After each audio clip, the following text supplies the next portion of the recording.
Hey everyone, welcome back to another episode of In-Depth Angling. Today I'm going to be doing another lake breakdown on Lake of the Ozarks. Lake of the Ozarks is a popular lake in Missouri. Anglers like to target largemouth and spotted bass, crappie, catfish, and paddlefish, but the lake is also providing excellent white bass fishing year-round. What I'm going to be talking about today and breaking down in an all-seasons overview covering Lake of the Ozarks for the white bass. Real quick before I go any further, I want to mention the other in-depth breakdowns covering Lake of the Ozarks, other popular species linked below. If you like learning more about fishing patterns and fishing tips on Lake of the Ozarks, go check these other videos out. Don't forget to subscribe so you don't miss any more videos like this one. Let's get back into this thing. The lake has both white bass and striped bass hybrids in it, as well as pure white bass, so some people call them hybrids or wipers, and they also have white bass. The hybrids and wipers can get to be like up to 10 to 12 pounds in the lake. The white bass get to be about 2 or 3. They can be caught year-round and lake-wide, so kind of all over the place.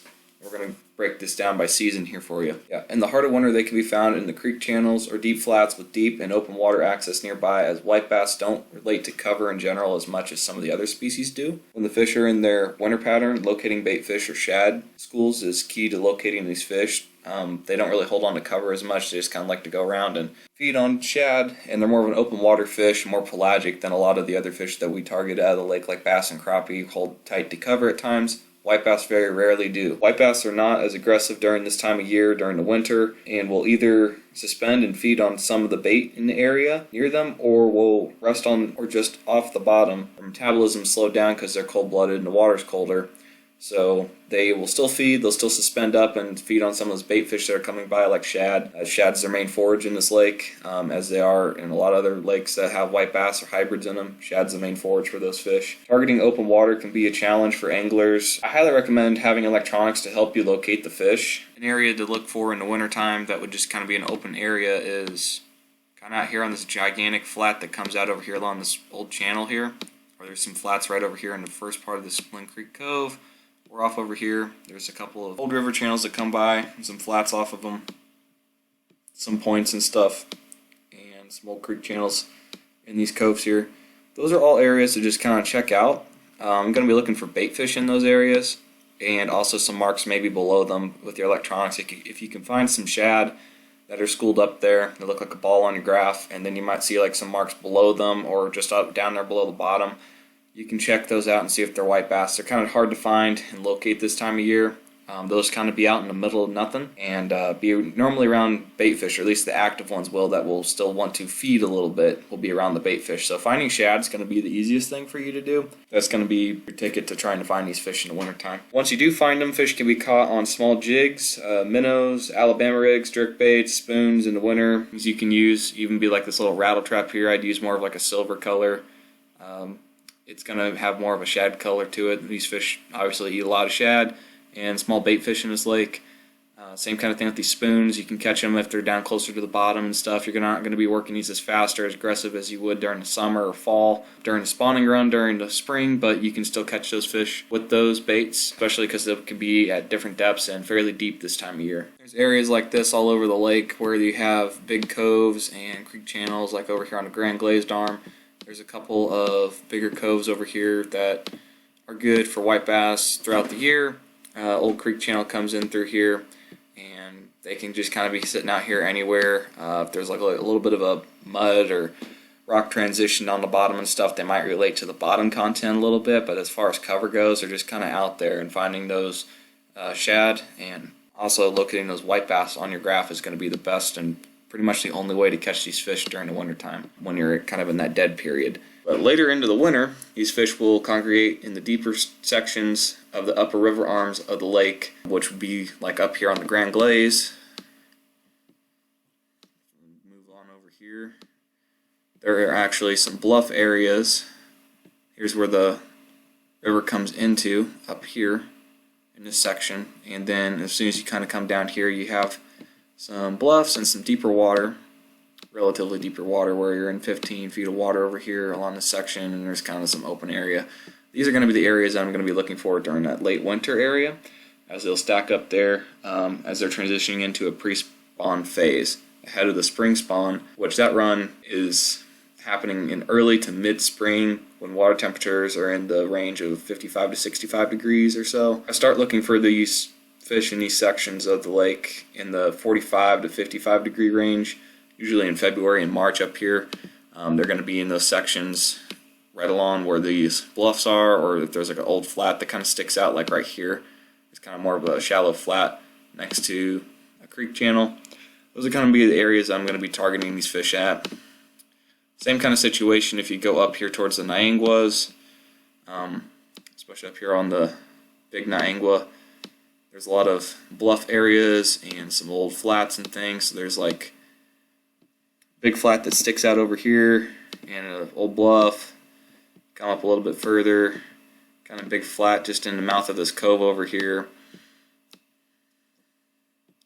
Going up more, it's not really marked, but there's a big old bluff that comes over here, really tight, 15-20 feet of water, and there's a shallow flat over here, and then there's Hanatanka Spring over here too, which is kind of a big flat cove. So any kind of areas like that towards late winter where that water temperature is starting to get up into the upper 40s and low 50s, those fish are going to be starting to get staged up over here and ready to go up into the rivers to do their thing and during the spawn make a run. The spawn itself happens once the temp is in that 55 to 65 range, and the peak of the spawn run usually lasts about 2 to 3 weeks around a full moon. So like if you have, let's say it's happening in March this year and the water temperature is at like 58 and there's a full moon, and it'll usually be that first full moon once that water temperature is in that range is when you're going to see the majority of these fish start to leave these sections up here into these upper arms of the lake and actually pull all the way up here into the rivers to go and try to spawn. They'll come up through all these islands in through here and then up the Niangua River and try to find a spawning location for themselves, and they'll run up there for a couple weeks. And they'll do that in other sections of the lake as well, whether that would be on the Niangua like this, they'll do it up the Grand Glazed over here, they'll do it up on the Graveway, way up here. There's a couple different creeks way up there. And then even on the Osage, they will go up as far as they can to Truman, and they'll kind of get stopped right there. And so the tailwaters of Truman are very productive for catching white bass during the spring. As they make a spawning run up, they get stopped by this dam, they can't go up anymore, and then they kind of hang out right here in this tailwater and spawn, and that's the only place that they can really go at a certain point. Same thing happens below the lake if you're interested in fishing the Osage River over at Bagnell. They run upstream until they hit the dam over here, and then they're kind of just stuck in the tailwaters and you have to spawn down and through there. White bass are extremely aggressive and easy to catch on the tributary rivers feeding into the lake. Bank fishing is a great way to target these fish this time of year as they get schooled up in a relatively small sections of water you can cast into from shore. Rooster tails, crappie jigs, minnows, spoons, rattle baits, small crankbaits, jerk baits, anything that really resembles shad or has shad colors or some flash to it will work well for white bass during the spawn. Don't be afraid to work your bait faster than you think you should, and be erratic with the movements you work your bait, because white bass kind of like to chase at times during this section. They're very aggressive, so getting their attention, making sure that that bait is being felt is a great thing. You can take crappie jigs like this with a little beetle spin. You can clip this onto, like, it doesn't have to be this yellow thing that they have here going on. You can clip this onto like a tube jig or like a curly tail grub or a little swim bait like a little slider crappie jig. Work very well during the spawn. Again, rattle baits, spoons, you can do little crankbaits, you can do all kinds of different stuff. Anything that's going to basically have a lot of movement or flash to it and resembles shad. If you find those active fish that are in those tributaries, you're going to be able to catch those fish very fast at times. You could clean up a limit pretty quick within an afternoon or a morning. Don't even have to be out for a full day to do that. And if you're in the right location and you have a lot of fish coming through a bottleneck area, whether it be up here on the Niangua or further up on the Osage or Little Niangua or anywhere that you're going to go and try to fish for these things, if you can find a bottleneck area in the river where they have to come up through and there's constantly new fish swimming through there, you can catch a couple hundred white bass in a day, and that'd be pretty normal during the peak of the spawning run. Not all the fish go up and spawn at once though, so they kind of come up in waves. You're going to have different days where you might catch 20 fish one day and the next day you might have 50 come through. They're just different schools of fish that come through it, and the reason that happens is so that the population can survive if something bad happens. If they all went and spawned at the exact same time and there was a massive flood that came through and screwed everything up, that population for that year would be kind of screwed up. And so nature's way of doing that is having the fish spawn at slightly different times during the spring. So it's the peak of it kind of happens in a 2 to 3 week period, but by the time that peak happens, some of those fish that came in very, very early are already leaving the river and they're in a post-spawn mode, and vice versa. So like by the time that the main group goes through, there's still a few fish coming in, but the majority of them are going to be going out. They start moving their way back out into the mid-lake over time, so they'll be moving further back out here to where they're going to be in their summer patterns as well. That kind of happens after the water temperature gets into the 60s in general. The majority of those fish start to move further back out. And they'll start to relate more back towards deeper water as the water temperature starts to heat up and stuff. You can still catch a lot of these fish coming back out through these sections in the upper areas and as they kind of exit out of the rivers and everything. So if you were catching them very well up in the rivers last week and then you're in there the following week and you're not catching more than a few fish, I'd be trying out here along the lake again because they've moved back out, and then keep trying to find those fish as they move back out and along to the main lake areas. During the summer, white bass school up on the main lake channel, flats, points, and mouths of coves that have been consistently holding shad for the most part, or other kind of bait fish that they can feed on, as well as below the Truman Dam and Bagnell Dam, as they have oxygenated water coming through the turbines that draws both bait fish and white bass to them. So if you go down here below Bagnell, they actually oxygenate the water as it comes in off the bottom of the lake. And a lot of bait fish and white bass love that kind of current flow, and the bait forage is there for them. It's excellent feeding ground. And same thing happens up here on Truman. A lot of current. There's rocky areas, some deep water nearby. Those fish kind of come up and feed whenever they want to, and then kind of go back and away. There's a certain spot up here that you can't go fish up any further past, but if they have a little bit of extra current come through there, it kind of blasts some of those fish out right up here by the dam and moves them further down. There's always fish coming in and outside of this channel on their way up. It can also be found near cool water springs consistently in the summer, so like Hanatanka Spring down here on the Nangwa. The hybrids really like it kind of year round, so do the white bass. This is Hanatanka. There's a spring back in here, and it pumps out like 50 to 60 degree water year round. Great cove for catching these things. Also along here, along these bluffs, they kind of hang out there a lot throughout the summer as well, so as these fish are moving back out through the Nyangwas, coming back in after their post-spawn, some of those fish don't go all the way out to the main lake again. They kind of hang out here in this cove in this area for a lot of the summer. A couple areas closer towards main lake I'll show you real quick that have been very productive for catching some white bass. Be over here by the bridge on Highway 5 going north of Camdenton. There's some bluffs over here and there's some flats, and these mouths of these coves over here are excellent for catching some of the bigger white bass in the lake, as well as coming down over here by Lynn Creek.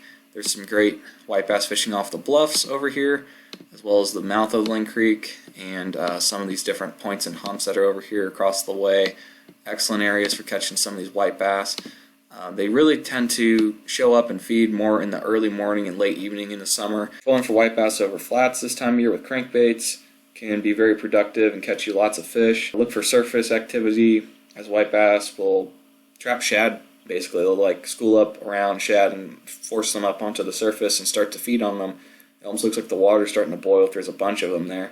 And they can be caught on top waters at that time, or kind of if you throw spoons and you fish it just below there, or rooster tails just kind of on the skim surface as they're looking up to trap food up there. You can catch a lot of fish. Some of these main lake points are really great for that, as there's current, especially in the summertime. If we have any kind of current, it congregates the bait fish out here more. So if there's a big current coming along through this, and there's like a big current break over here off of this section in this, the shad like to school up along out here, and so do the white bass. Same sort of thing if there's anything hitting along some of these points or any of these bluffs coming in and out of here. The white bass will periodically come in to feed for a little bit and then kind of dive right back into the depths. They chase fish around constantly during the summer, so I mean if you see them there for a little bit and they fed and they were boiling just a minute ago and then it looks like all the fish just like left, it's probably because they either just went down and chased that same school of shad down further, or they did leave because they are constantly on the move. Moving into the fall, as temps start to cool the lake off, the white bass move up out of the deeper water close to the wind-blown banks, or shad school up on the main lake and in the shallow flats in the back of coves. So like a good example of this would be when the lake starts to cool off down into the 60s or so, some of these fish that were out here on these points start to move back, and the shad kind of move back into these flats. And some of these coves here, they'll move all the way back here, especially if there's like any kind of current that's going on. White bass love current, So like in the back of Lynn Creek Cove, there's sometimes some current and a big flat back in here. A lot of shad go in now. It's a great location during the fall to go try to target some of these fish. The main lake over here, I'll show you on some more of these arms up here on the Niangua. I really like to go and try to catch some of these fish further on up here. Some of these points just kind of stick out more if you have some wind coming in, either from the north on that one, or if you have like a southern wind coming in on some of these points, or any of these that are sticking out over here, any kind of flats or points that are sticking out off the main lake, get some wind blowing right into them. It'll push those bait fish and make them kind of go up onto the shallow sections of those banks over there, and that's where the white bass are going to be. Like it's a great big flat over here on the Little Niangua, same kind of situation. There's some big areas all on some of these bends over here. Excellent locations to catch some of these fish. Big kind of sticking out point and bend there. Some big flats back here where there's a creek. All kinds of different places. Big shallow flat area over here. Excellent location to find some of these white bass. Fall is my favorite time to go catch these fish because they're so aggressive. They are feeding up before winter and they chase your bait so much that it's just an excellent time to go out and catch them. You can catch them like this with this pattern kind of all over the place as water temperatures start to cool off. It really starts to happen between the 60s and the lower 50s, which usually, like in a typical year on Lake of the Ozarks, is from October until late November or early December, depending on the weather and stuff. Like this past year, we had a warmer December, and I was catching white bass all the way up until just about Christmas on this pattern. But the key areas I look for in the fall are going to be shallower, more gradual areas such as this. These shallow areas on the main lake over here are excellent. Shallow areas in the back of these coves that aren't very far from the main channel are excellent. Fairly shallow. They're not having to fish and use your electronics as much. You can just kind of pinpoint them based off of the wind and where the shad are. These have got a lot of flash and shad colored lures. Like rooster tails work great. Crappie jigs with the beetle spin, like I showed you guys earlier. Excellent bait during the fall. You could put a little curly tail grub or like a little crappie slider with a little kick to it on the back of there as well. Works excellent. Those rattle traps work pretty aggressively and fast over the top of some of these flats and back of these coves. Work excellent just wherever you can find a white bass at. I don't ever really stop moving until I find them because I know they're feeding. So like if I am going along and I'm fishing this flat over here for 20 minutes, I'm going to cover the whole flat and be casting and reeling in fairly fast. Those white bass are wanting to chase food anyway, so it really allows you to fish fast and cover water. So if I don't catch anything there, I'll move locations like maybe down the lake quite a ways and try to find a different section further down along and maybe back of one of these coves over here, or I'll be further along and trying to catch them up the Niangua. But they're going to be feeding somewhere. Just kind of keep covering water, try to find wind-blown areas. If you have wind coming in from the south over here, so this is great little flat, and they'll be stacked up there to where you can catch 10 to 20 fish off of a section of flat within an hour or so. After the temperature falls into the 40s and 30s again, we're right back to where we started this video at the heart of the winter, and those fish are now sliding back off into the deeper water. So like if they were on this flat over here on the Niangua, they'll kind of slide back off into the deeper sections of this over here where the bluff is and kind of back into the open water. Thank you guys for watching this video all the way through to the end. I hope you learned something you can use out on the water this year and have success with it. Subscribe to the channel if you've not yet so you don't miss the next episode of In-Depth Angling, Tight Lines, and we'll catch you on the next one.